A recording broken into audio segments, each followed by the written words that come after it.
হারিয়েছে সেই বলতে পারবে। অফকোর্স ভাইয়া, কারণ যে হারায় সেই বোঝে যে হারানোর যন্ত্রণাটা কী।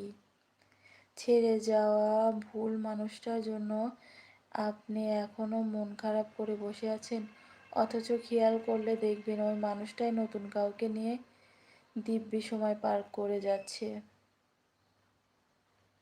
অবশ্যই ভাইয়া, উপরে একটা কথা আছে না, যে ছেড়ে চলে যায় সে ভুল মানুষ, তার জন্য মন খারাপ করে থাকার কোনো মানেই হয় না। একজন ভুল মানুষের নিজেকে ছোট করে রাখা, নিজেকে আরও কষ্ট দেওয়া, নিজেকে আরও অপমানিত করা।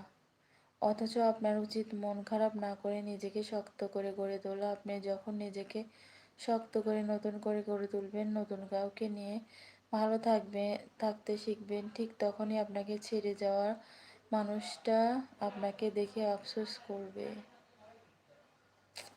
হ্যাঁ ভাইয়া, অবশ্যই আফসোস